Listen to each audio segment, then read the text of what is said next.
Okay, so welcome to this session of the strategic business leadership, all of you, everyone. Now, the topic that we are going to cover today, the first topic that we have is the Mendeley stakeholder analysis.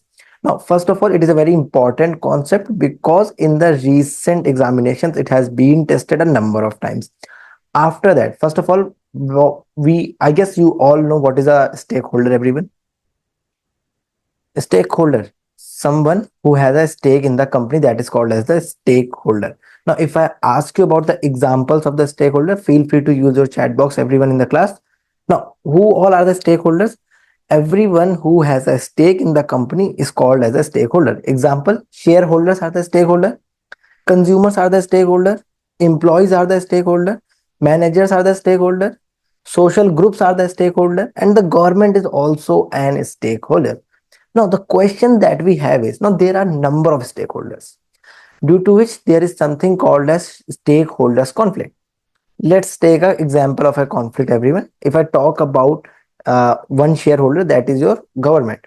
Sorry, that is your shareholders. And another stakeholder, that is your employees. Now, employees would want a higher salary, but shareholders would want a higher profit level. Now, if we try to fulfill the demand of my employees, I'll give them higher salary, due to which my profit will decline. Now, my profit will decline, so my shareholders will not be happy. Now, if I just want to give my shareholders a higher return, what will happen? I had to cut down salaries. Might be the case that I had to cut down the salaries. Now, if I'm cutting down the salaries, what will happen? Profit will increase, but my employees will not be happy. So now there's a question to the directors: how will you keep everyone happy? That is what we will be covering in the Mendeley stakeholder analysis. Now, it is an important concept. It has been tested number of times in the exam. You will have to find out that how you will be keeping your stakeholders happy. Generally, in this question, one thing that I have seen, they generally test society or the some kind of group in the exam. They have tested this thing. Now, it is a very important concept. Now, organization categorize stakeholders into four groups, including key players. So I remove including key players as of now, into four groups. What are these? These are, one group is those who are the key players. One group is that group, we have to keep them informed. One group is a very low priority group, and one group is that group, we have to keep them satisfied. Now we have to understand the stakeholder analysis as of now. First of all, there are like four groups: high power, low interest, high interest. Now, there is a stakeholder who has a high power but low interest. But so, what we have to do with them? We have to keep them satisfied. They're not much interested in my company. It can be, an angel investor. He has a high power, he is the owner of the company, but at the same time, he is not that much interested because he is having a very small buying in my company. So, he has power, but he's not very much interested in my company. So we have to keep these kind of people satisfied. Now, the main thing in the exam is that you have to identify whether the thing that they are discussing in the case is that group is having a high power, or is that group is having a low power, is that or the high interest or the low interest. You have to correctly identify things. Only after that you will be able to answer. Now, second part over here that we have is high power, low interest. Then low power and low interest, some religious group or something like that. Now, for these people, what we have to do, everyone, we have to give them the lowest priority. We don't want them to, because they do not have that much power and they do not have that much interest as well. So we do not put a lot of efforts for this group. After that, we have high power and high interest. Now, these are the key players of my company. High power, high interest, these are the key players of my company. We have to do, or we have to give them the utmost priority. Okay, we have to give them the utmost priority for the people with high power and high interest. Now, for those who are having low power but high interest, low power but high interest, it could be some communal group which is having a very high interest. Let's say I am opening a plant in one of their tribal groups, in one of their area. So although they have very low power, but they will be very much interested in what is actually happening in my company. So we have to keep them informed as well. Now, these are the four groups. One group, and you always remember people with the high power and high interest, they will be the key players. Now, in the question in the exam, you have to identify whether the group is having high power or the low power. For very simple examples, directors, they will be the high power, high interest. Some, uh, some foreign investments, they will be the key players. Customers, they will have low power but high interest. You have to keep them informed. Some society groups or something like that, you can place them in low priority or keep them informed as well. See, wherever you put, you should be able to to prove that thing, whether they have to be keep satisfied or whether they are to be kept in a key player side. So you have to prove your point, and that's it. If you are not able to prove that point, it's of no use. Correct. Now, first of all, key players. These are the stakeholders with high power and high interest. They are the most crucial stakeholders of any organization. Example, board of trustees, major institutional investors. Now, institutional investors, if they have significant ownership, the word significant ownership changes the meaning. If they do not have a significant ownership, we can say high power but low interest. But if they have a significant ownership, it like a number of Indian companies, they will be considered as a key player. So now I hope you guys understood what will be there in the key player. Now keep satisfied. Keep satisfied में people with high power but low interest. High power but low interest. Now what we have to do with them? People having high power and low interest, it is important to keep them satisfied to maintain their support. Otherwise, they will, start selling out number of, shares, and the share price might start falling as well. Keep satisfied. We have to high power, low interest. Counsel, customers, and major institutional investors if they are not actively involved. Correct. I just told you about this. Now, customers, actually, I was placing customers in low power, high interest, but they are placing in high power, low interest. So it is up to you. Again, it is a professional paper. You do not have to go through any one model as well. If you don't feel like using the models, you can just come up with the answer of your own. It's not like the model is compulsory thing that you have to give up. Okay, it's completely up to you. Now, if we talk about keeping informed, people with low power, high interest. People with low power and high interest, we have to keep them informed. Now, most stakeholders tend to fall into this category. Matlab, they have low power but high interest in any company. Even retail investors like me, they have low power but very high interest in what is actually happening in the companies. We have beneficiaries, employees, volunteers, communities, suppliers, trade unions, minorities. All of them, correct, all of them are an example of the keeping informed group. They have low power and high interest. Now, the fourth one that we have is providing minimum effort. These stakeholders have low power and low interest.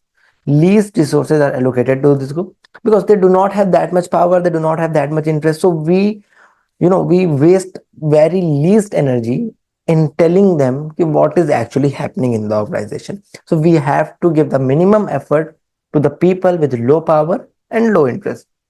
Generally, pressure groups and minor stakeholders like me.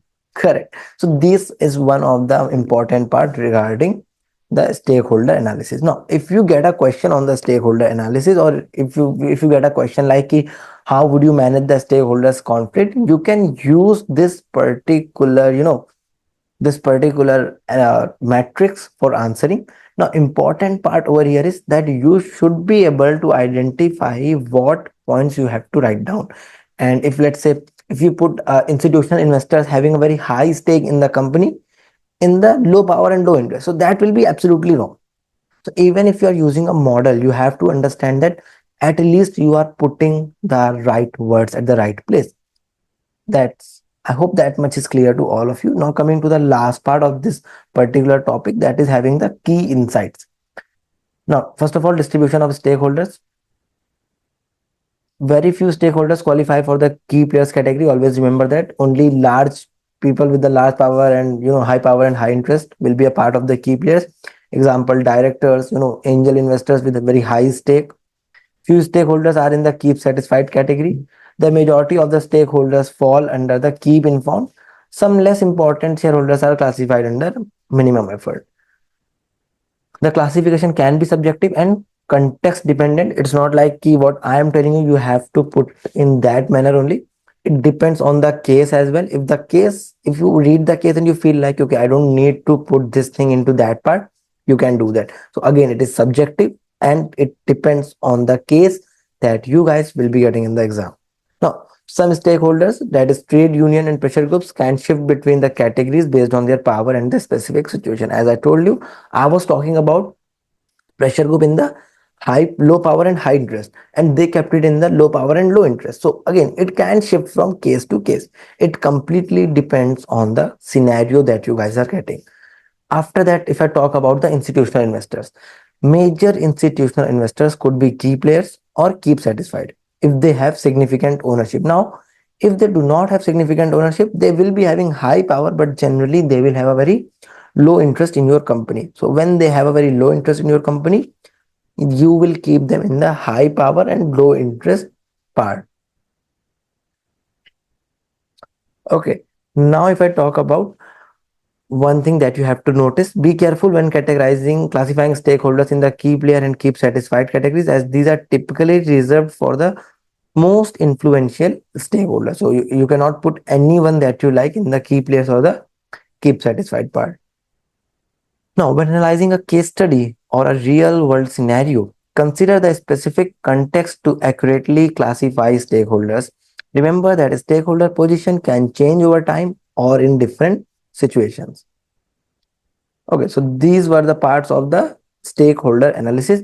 I hope this part is clear to all of you.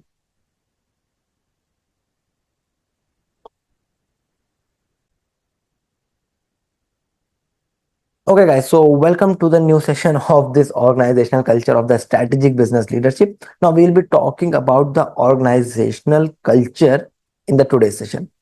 Now, if I talk about organizational culture, first of all, what are the key points that we have? Culture is the existing environment of an organization, also known as organizational culture. If I talk about a very simple question, you must be doing a job, or you guys must be in a college right now. And if I ask you about okay, what is the culture of that college, you can say, sir, the timing. We have to go to the college at 9 a.m. and then we have to come back by somewhere close to 2 or 3 p.m. I'm not sure. Or if I talk about the culture of your company, you can talk about you can talk about your leader that is in your company. You can talk about the changes that is coming to your company. You can talk about the timings. You can talk about the dressing sense, the formal codes, the code of conduct. All this is a part of the culture. In a simple manner, we can think of organizational culture as a norm, value, and routine. Basically, how the things are done in an organization is called as an organizational culture. Correct. This is what a culture actually is, right? Culture tells us what we have to do, how we have to conduct ourselves in a normal course of business.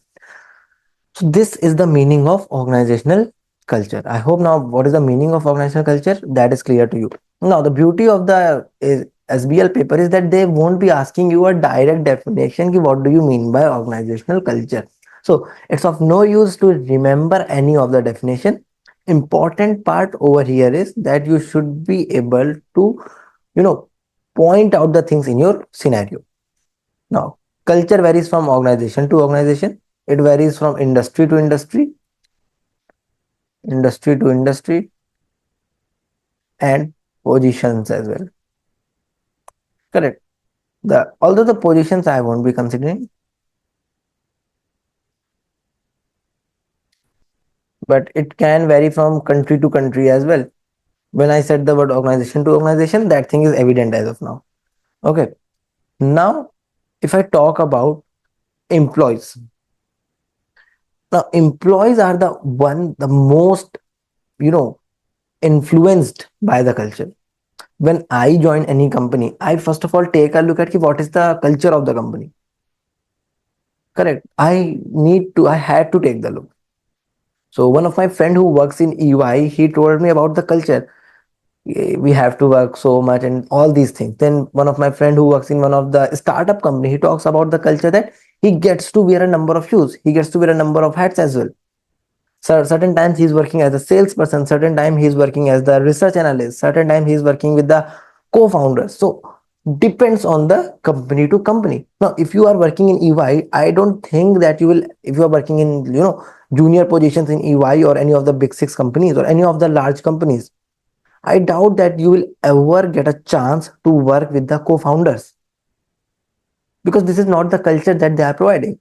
If I talk about the culture of startup companies, they give you the opportunity to sit with the co-founders, share your ideas. So employees and customers are the one who feel the culture the most.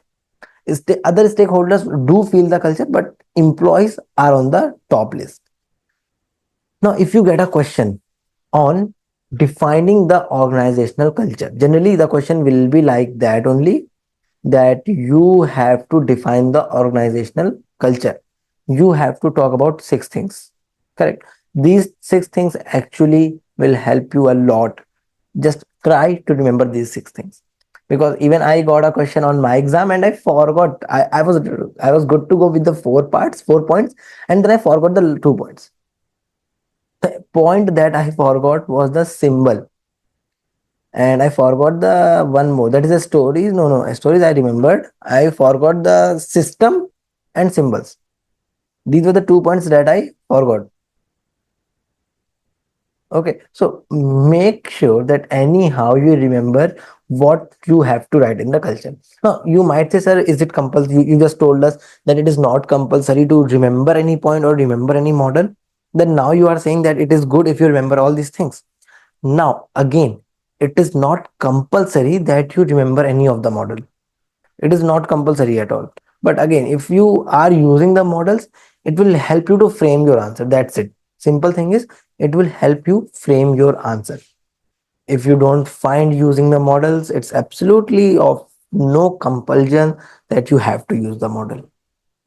Now, the very first thing in the model that we have is the power structure. Now, when I talk about the power structure, everyone, I'm talking about, the leadership style of the company. If I talk about the two leaders that I personally respect a lot, the very first leader is Ratan Tata, late Ratan Tata right now. I do respect him a lot. Now, if I talk about his power structure, he was more into the democratic power structure. Correct. Listening to what others are saying. This is the power structure of the Tata group. Now, can you think of any other group which is famous?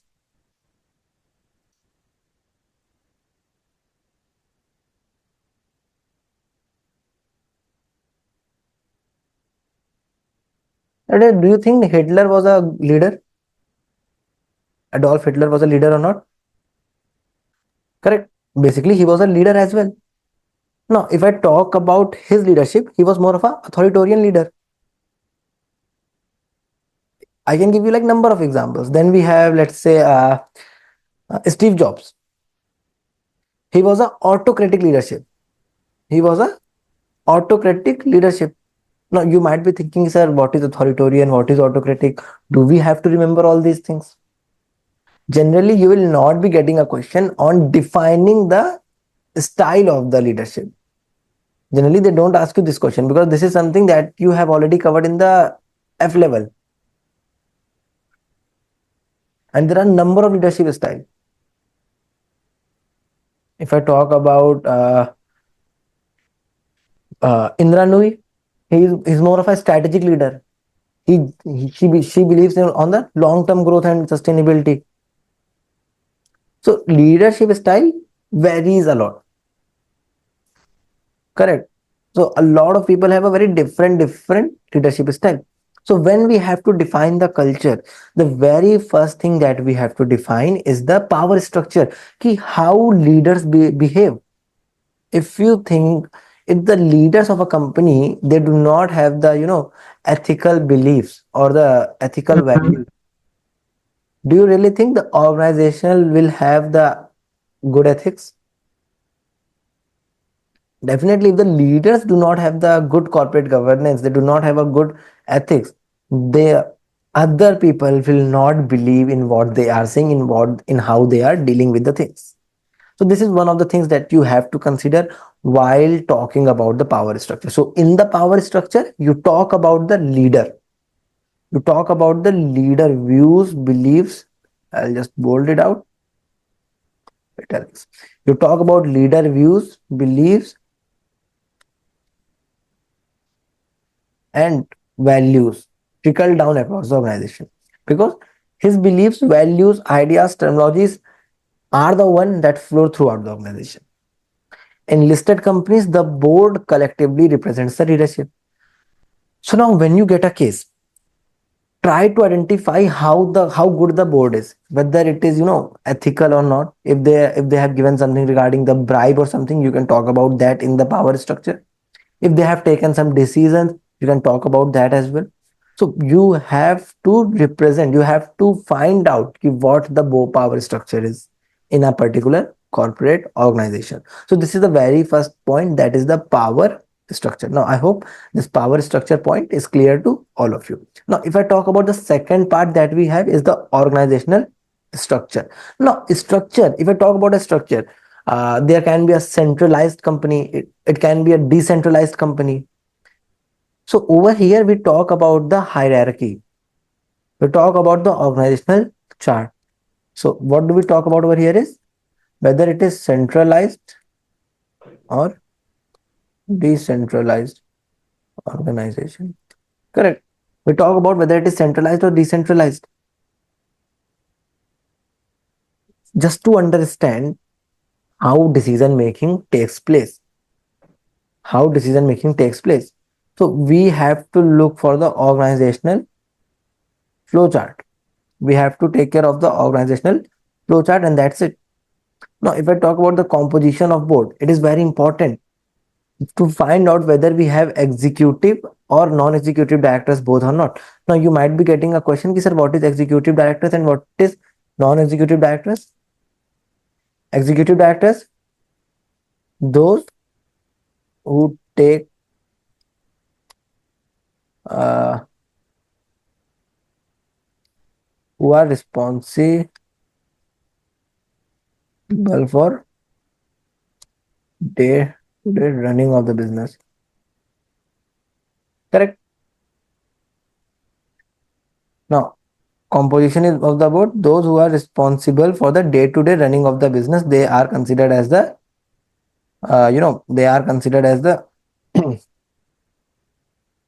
they are considered as the executive directors. Non-executive directors, not responsible for day-to-day running, but they keep an eye on the decision taken by the executive directors to ensure they are working on behalf of the shareholders. So they are there to ensure wealth maximization of shareholders. That's it. So they are there to ensure the wealth maximization of the shareholders. That's it. Now I hope this part is clear to all of you. They are there to ensure the wealth maximization of the shareholders, to make sure that the structure is having the structure of the company is having both the centralized and decentralized. Then over the top we have the executive as well as non-executive directors. Executive directors responsible for day-to-day running, but non-executive directors, they are there to keep an eye on the executive directors to ensure that they are taking the decisions which are for the wealth maximization of shareholders. So in the organizational structure, you talk about the structure. I hope this part is clear. Now moving to the third part that we have is the control system. So control system determines if the organization is cost focused or quality focused.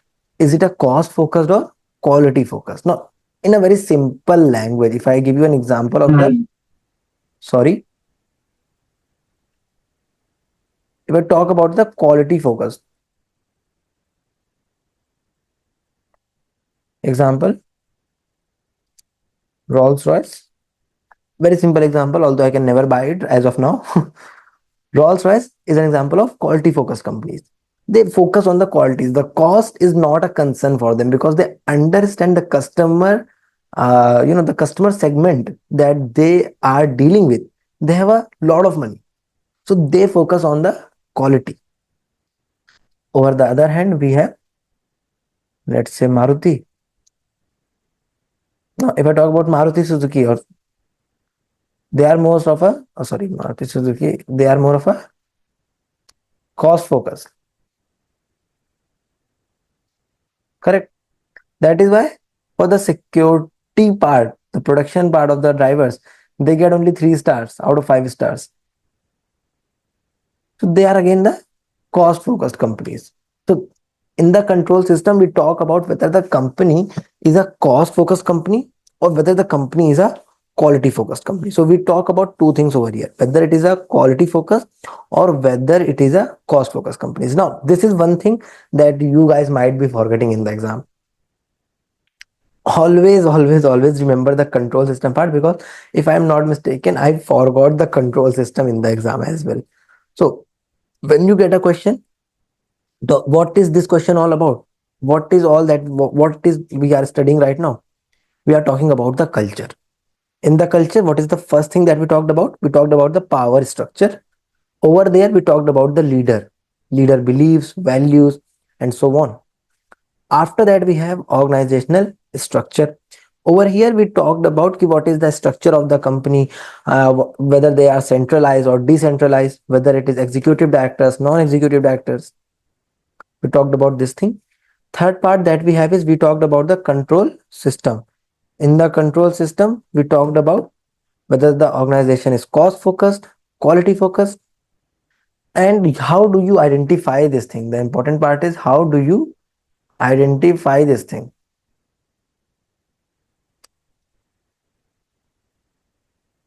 Just try to read out in the case if there is any decision that they have taken, talk about their thinkings, talk about their behavior.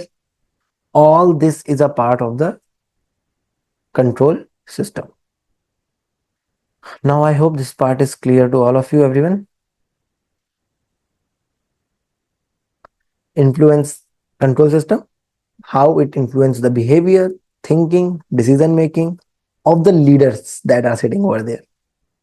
And the third thing that we have is the rituals and routines. Rituals and routines, very actually the one of the simplest topic that we have. Rituals and routines. Now, timing of the timing of the office. At what time everyone is supposed to be there. This is one thing that we have to notice. What is the daily routine in the organization?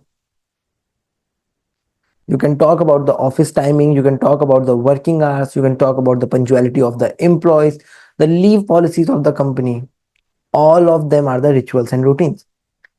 Now, a very simple example, if I talk about lawyers, you must have seen that the lawyers wear some black robe around them. In a white shirt, they wear a black robe. This is their, you know, this is their dress code.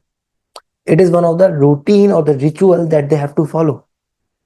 If I talk about police officers in India or in any other country, they have to wear a dress. They have a formal dress that they have to wear. In the same manner, why are they wearing it? Because it is a ritual or the routine that they have to wear it. In our offices, we have to, start the classes or we have to start the office anyhow by 9 a.m. in the morning. All of these things are the rituals and routines.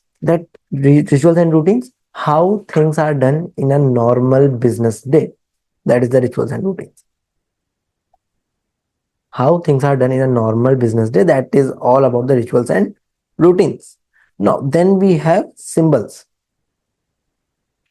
Symbols talk about the status symbols. Simply, symbols talk about the status symbols like staff titles, cars, benefits, office size, club memberships. All of these things are the part of symbol. So anything which is a part of, simple language, we can say show off. All of these things are a part of symbol. It could be that, your position in the company. It could be your lavish lifestyle. So what you have to find over here in this particular part of the question, look out for things that are more inclined towards the show off. It could be the titles, it could be your lavish car, the benefits that you are getting, the office size, the desk size that you are having, the club memberships that you have. All of these things which are related to the show off part can be called as the symbol. Now the last part that we have is the stories. Although I won't say it is less important for the exam, because if you get a question then you have to write down all the points, so won't be saying that it is less important. Now stories may you talk about the previous history of the organization. You talk about the previous histories of the organization. If there are any heroes in the organization, talk about them. Now if I talk about, let's say if I talk about Tata organization, so we can say Ratan Tata, one of the heroes of the company, because when he took the company, the revenue was not that high for the Tata group, although it was good enough, but it was not that high. He almost made it like 10 times in his entrepreneurial journey. So talk about the heroes, talk about the past problems that company has to face, that company had to face when it was running. So you talk about all these things. Now, what are the six things? Again, just have a quick go through everyone. Okay, let me quickly reshare it. Now, what were the six things that we have to take care in an organizational culture? First of all, what is culture? Culture basically how things are done in a day-to-day life. Now, first of all, we have power structure. In the power structure, talk about the leader, his beliefs, ideas, and so on. Secondly, we will be talking about the organizational culture. In the culture, you talk about the hierarchy, you talk about the flow chart of the company, you talk about whether it is centralized, decentralized, talk about the top management, whether it is executive directors, non-executive directors, these things. Then talk about the control system. When I talk about the control system, you talk about whether the company focuses more on the quantity or whether the company focuses more on the quality. After that, think of the decisions that they have taken, the recent decisions that the company has taken, and then you can talk about the rituals and routines. Rituals and routines, you talk about the office timing, working hours, punctuality, leave policies. Then you talk about the dress code.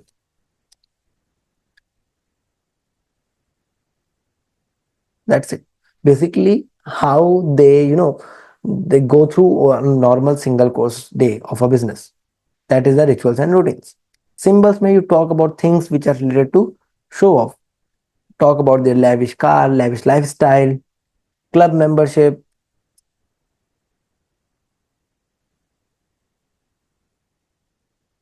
lifestyle, cars, benefits, club membership, all of them will be a part of your symbol.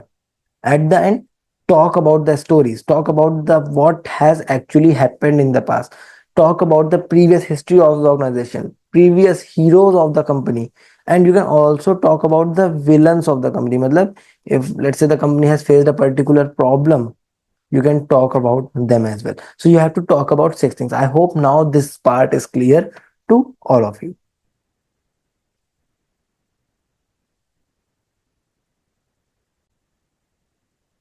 Okay, guys. So now we have one question for this culture part. That is name is I compute from the SBL exam kit. Although it is exam kit of 22, 23, older version.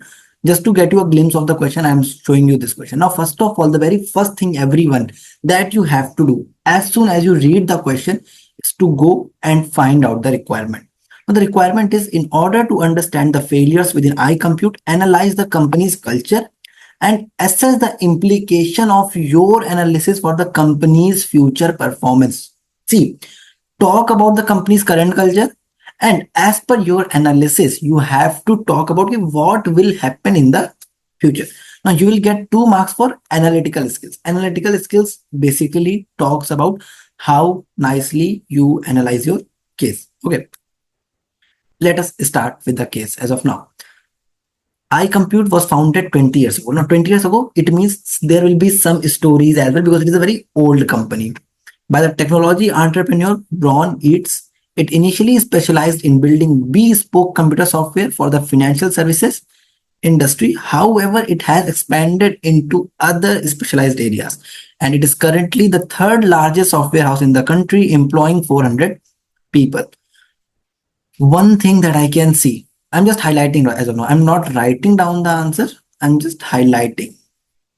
Okay, third largest country, employing 400 people. One thing that I got.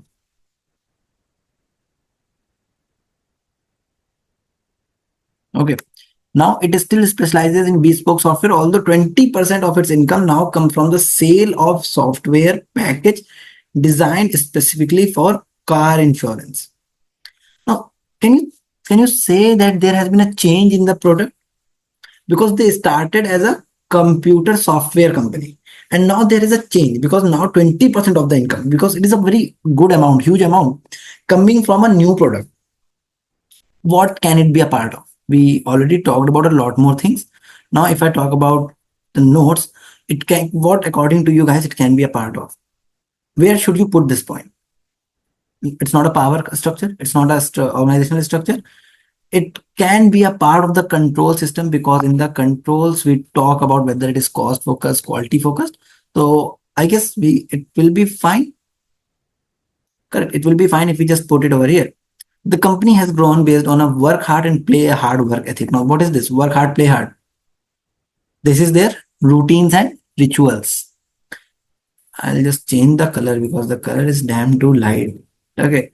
And this still remains, employees are expected to work long hours, part of your routines, and take part in social activities after work. Again, a part of your rituals and routines. Revenue have continued to increase over the last few years, but the firm has had difficulty in recruiting and retaining staff. Now, recruitment and retainment, when they are having certain problems, correct? Recruitment and retaining, they are facing certain difficulties. Now, if you just think a little, why could be the problem they are facing? What could be the reason behind the problem? Because of the poor routines. Because of the poor routines. Now, approximately one third of all employees leave within their first year of employment at the company. Again, a part of the routines and rituals. Now, the routines and rituals are not good for the company. That's what I identified, because they are asked to work for long hours and they have to take part in social activities after work.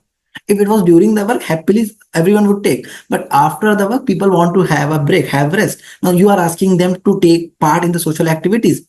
This is one identification. Now, can you implicate what will happen in the future? Now you are having employing 400 people. People are leaving your company. They are not ready to join your company. There will be a problem in the recruitment and recruiting the best talent of the country. At the end, it will hamper your future growth. So this is how you will be analyzing the case and how you will be implicating what might happen because of this thing. So I hope now you got it. Work hard and play ethic, that was their game at the start. But now they are expected to work long hours. Although it still remains, they work hard and play hard, work ethic was there. But now you are asking them, a lot of things have changed. Now, culture changes as well. Because of the time, a lot of things change. But you are not changing your culture, due to which you are not able to retain the staff, you are not able to hire the new staff. I hope you are getting my point, everyone.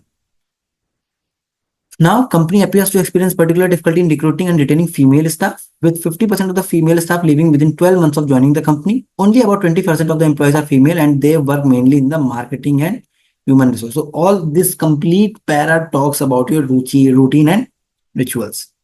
The company is currently in dispute with two of its customers, that talks about, who claim that its bespoke software did not fit the agreed requirements. iCompute currently outsources all its legal advice problems to a law firm that specializes in computer contracts and legislation.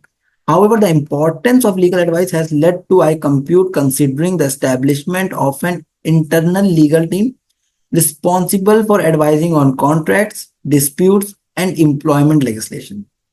Now, they are facing a problem with the employee. Now, rather than solving this problem, rather than making sure the root cause of the problem they have solved, they are thinking of having a legalized team. Now if I ask you guys, Do you think this is one of the best ways to solve this problem?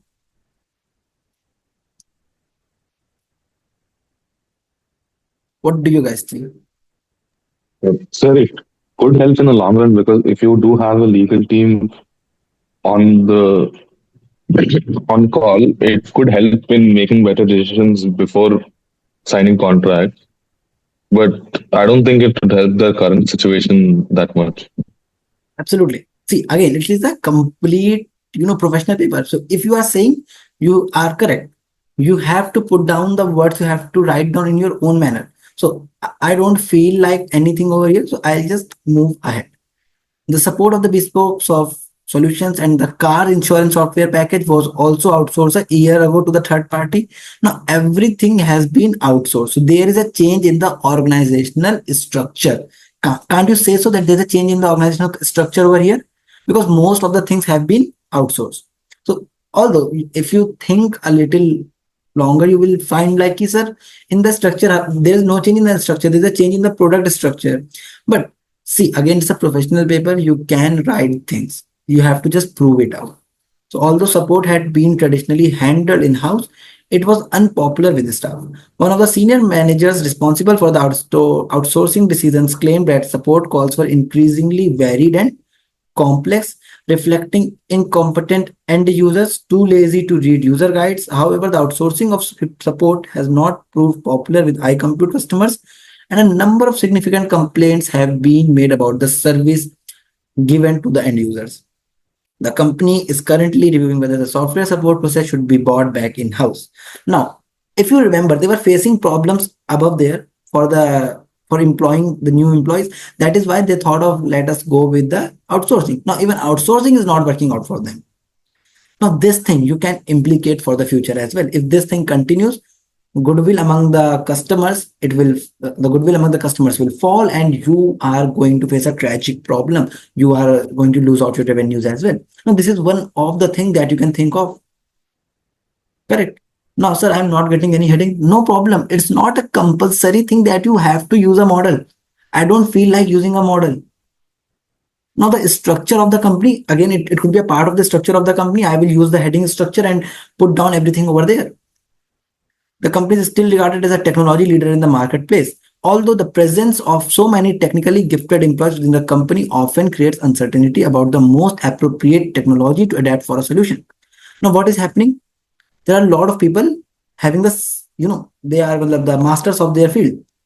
They are the top top leaders of their team. Due to which, what is actually happening? They Uh, are so working together. quite a few of them are getting Correct. different ideas and They have want their ideas to get implemented. definitely they have different ideas. Due to which, implementation is becoming a bit of the constraint for the team. So you can talk about it over here as well. So if you can think, the structure is not that strong, because if if it was a good structure, there was a team leader, then there are team players. But because everyone is on the same line, what I feel like everyone is on the same line, due to which implication of things is becoming a problem for the company. One manager commented that we have adopted or are about to adopt a technology or solution when one of our software developers will ask if we have considered some newly released technologies. We usually admit we haven't, and so we are open the adoption process. We seem to be in a state of constant technical paralysis. Now, this can be a part of your, the part where we talked about what was that? I forgot. What was that? It was your symbols. Yeah, it was your symbols. So this complete para can be, can be written down in the form of symbols.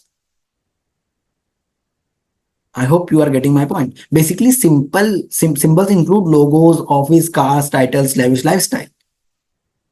But over here, the language and the symbols of technology appear to, dominating at the eye compute.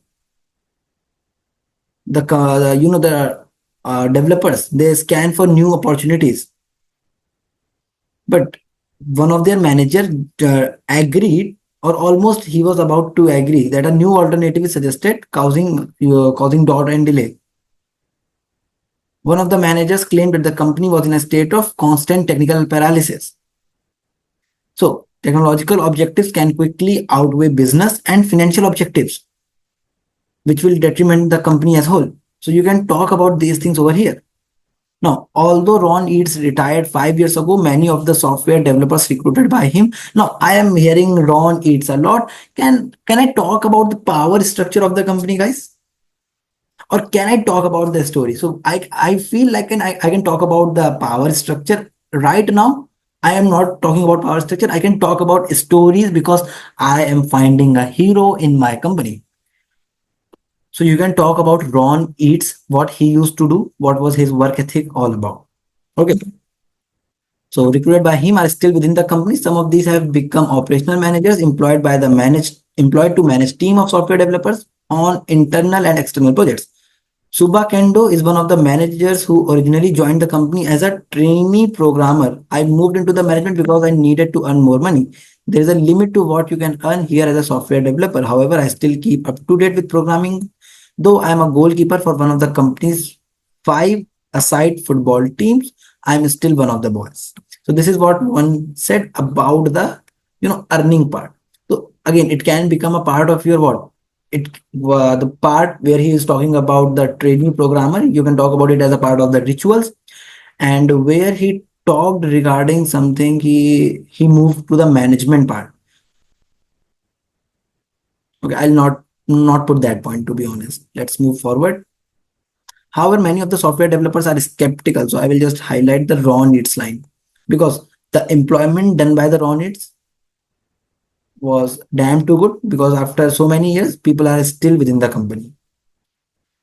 Many of the software developers are skeptical about their managers. Now coming to the part of power structure, one commented that they are technologically year out of date. This is again part of your power structure. Some will insist on writing programs and producing codes, but will take it out again as soon as we can replace it with something we have written. Not only are they poor programmers, but they are poor managers and don't really know how to motivate us. All of these lines you have to implicate for the future as well now. Now, if the managers are not able to manage the people, do you really think the company will not change? A lot of things will actually change. Correct? A lot of things will actually change. Although revenues have increased, profits have fallen, this is also blamed on the managers. There is always an element of ambiguity in specifying customers' requirement. All of these things, will tarnish. The company will not be able to hire good employees. The company will not be able to, the company will not be able to hire good employees, first of all, and then because of ambiguity in the customer requirement, there will be a fall in the goodwill of the company. The company will not be able to operate in the future. In the past, Ron Eats would debate responsibility for requirement changes with the customer. However, we now seem to do all the amendments for free. The customer is right even when we know he isn't. No wonder margins are falling. No wonder margins are falling. Again, it can be a part of your answer for amplifying what we have to do in the future. Now, we are just analyzing the question. In the future classes, I will write down things with all of you. Okay. The software developers are also angry that an in-house project has been initiated to produce a system for recording time spent on tasks and projects. Now, this part, according to you guys, we can put it as what? Now, over here, guys, we can say that it is a part of control and system as well. And over here, we can again say that it is a part of your control, or if you feel like you can put it in the, what should I say? You can put it over here in the rituals and routines, or you can put this as a part of your symbol as well, although it is not a show off thing, but okay, leave it from that part. Some of the justification for that is a few of the projects are on a time and material basis, and a time recording system would permit accurate and prompt invoicing. Okay, nothing much over here. Vikram, although we have written down a lot of points, so our answer is almost complete. Vikram Soleski, one of the current software developers, commented that managers do not even have up-to-date mobile phones, probably because they don't know how to use them. Again, a part of your power structure. Now, all the points where I talked about the power structure, you have to write them in one place. All the points where I talked about, where I talked about the symbols, write them in one place, put the heading as symbol. All the points where I talked about stories of Ron Eats, put them in one place. So this is how you will be framing your answer, everyone. Now, I hope now you get an understanding of how to solve a question in the SBL paper. So this was one question regarding the cultural organizational culture of an organization. If you guys have any question, feel free to ask right now.